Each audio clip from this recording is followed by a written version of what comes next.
Okay, let's dive straight in. We know you want to get the important stuff from Meta's latest earnings fast. Right, without getting lost in all the finance jargon. Exactly. So we've gone through their Q1 2025 earnings presentation, Hmm. the big document for investors. Uh-huh. Lots of numbers in there. And our mission here is really just to pull out the key insights for you. The main figures, the trends. And maybe what it all Yeah. suggests, yeah. Basically, a quick download on how Meta did in the first part of 2025. Compared to how they've been doing before, yeah. Exactly. Context is key. So let's jump right into the big picture. Overall finances. For Q1 2025, total revenue hit $42.314 billion. Which sounds like a lot, and it is. If you compare it to Q1 last year, 2024. That was $36.455 billion. So nice growth year over year. Definitely.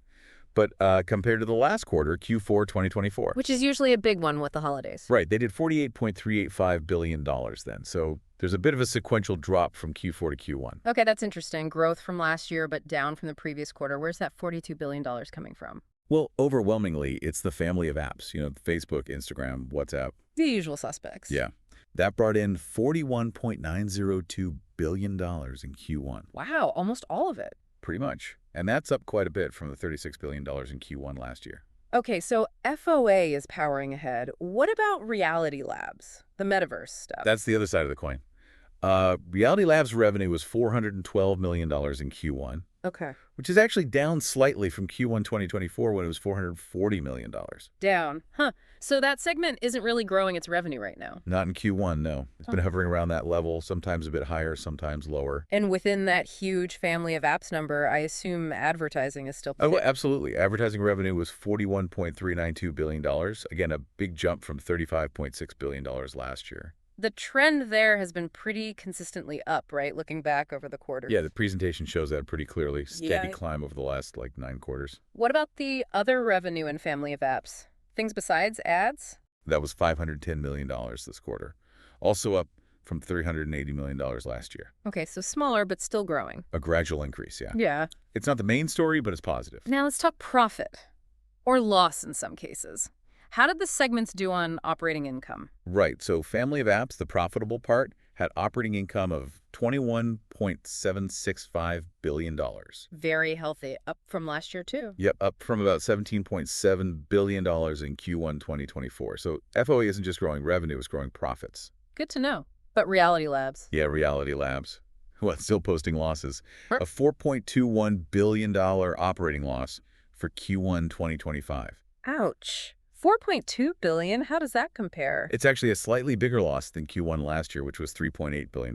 So the losses are widening a bit, even as revenue slightly dipped? Seems that way for this quarter, yes. Mhm. Really highlights the scale of the investment they're in there. No kidding. Big bets. What about the overall company operating margin then, combining those two? The overall margin landed at 41% in Q1. Which is better than last year's 38%. Correct. But not quite as high as the 48% they hit in Q4 2024.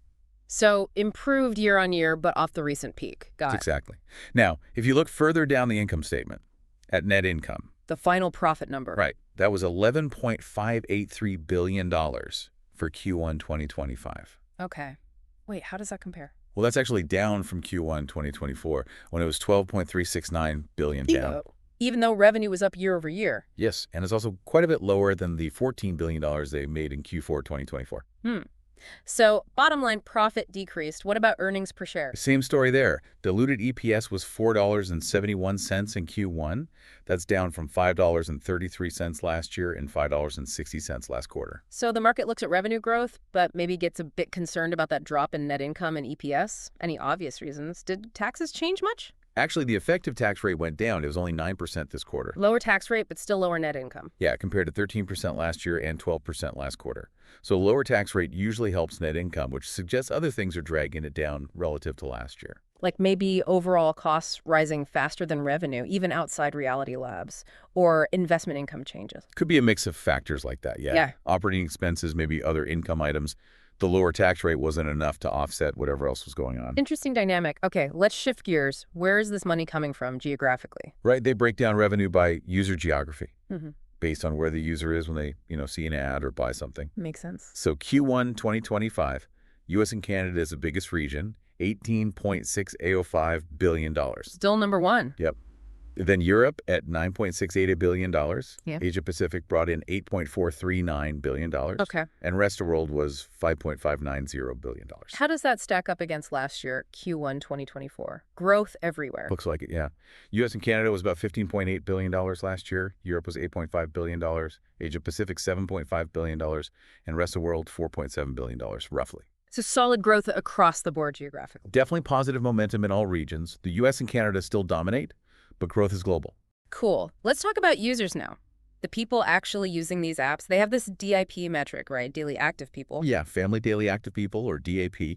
It's their estimate of unique individuals using at least one of their main apps daily. So not just accounts, but trying to count actual people. Exactly. They use algorithms, machine learning. It's quite complex. Trying to deduplicate across apps and accounts. I imagine that's tricky. Very. They state there's an error margin, around 3% globally.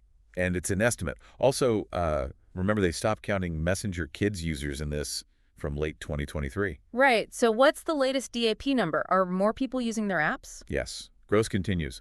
Worldwide DAP hit 3.29 billion in Q1 2025. 3.29 billion people. Wow. Yeah, up from 3.14 billion a year ago and 3.07 billion the year before that.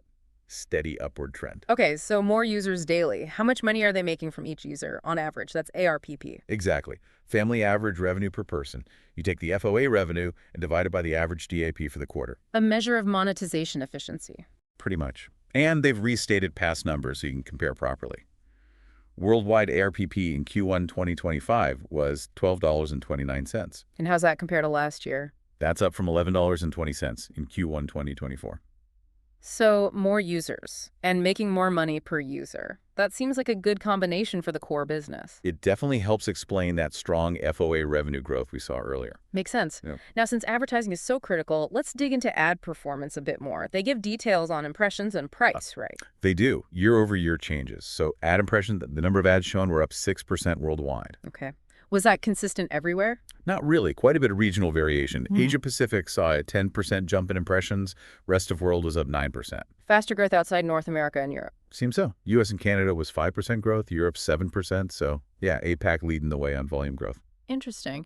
And what about the average price per ad? Did that go up too? Yes. Worldwide average price per ad increased by 3% year over year. Only 3%. So impression growth was stronger than price growth globally. Globally, yes. But again, big regional differences. Look at rest of world price per ad, up 17%. 17%. Wow. What about elsewhere? U.S. and Canada also saw strong price growth, up 9%. Yeah. But Europe was only up 5%, Okay. and Asia Pacific up 4%. So really strong pricing power in rest of world and North America, less so in Europe and APAC where impression growth was higher. Exactly. It paints a more nuanced picture, doesn't it? Different dynamics in different markets, maybe higher demand or different ad types driving prices up in some regions. Yeah, definitely something to watch. Now, running all this costs money, obviously.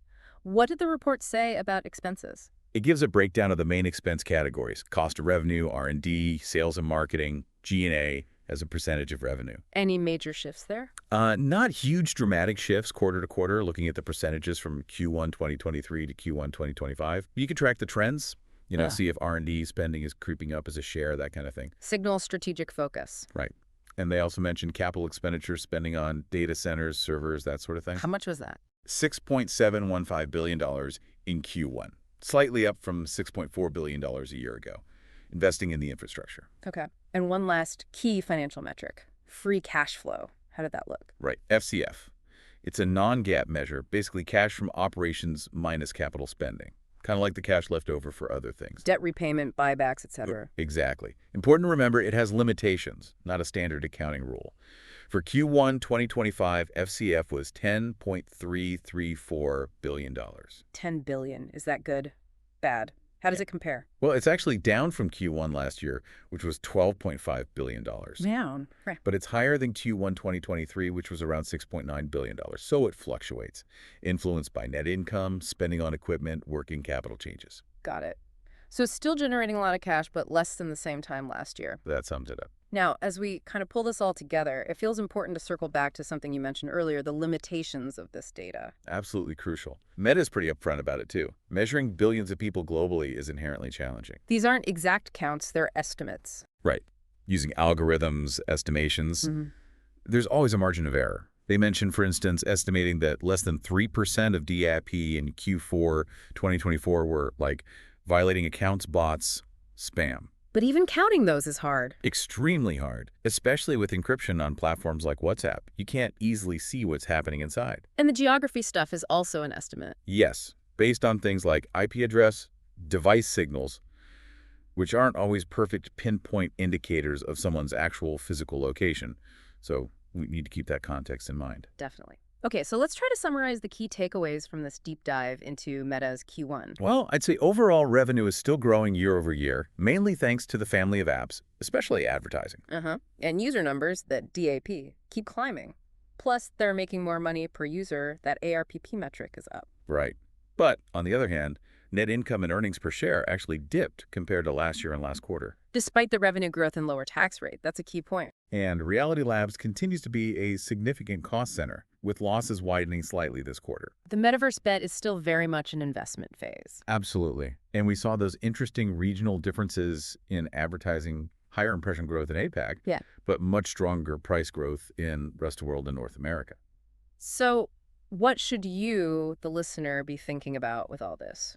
Maybe consider what these mixed signals, revenue up, profit down slightly, Reality Labs losses, regional ad variations suggest about Meta's path forward. Yeah, like, are their core app investments paying off enough to fund the metaverse ambitions long term? And how sustainable is growth in different regions? What strategies are working where? Does that Q4 to Q1 revenue dip mean anything bigger? Lots to chew on. And maybe a final thought to leave you with. Given how complex measuring everything is, the users, the geography, the bots, and how the methods evolve. How much certainty can we really have about the nuances within these huge numbers? What are the hidden stories the aggregate data might obscure? Exactly. Something to ponder. Thanks for joining us for this deep dive.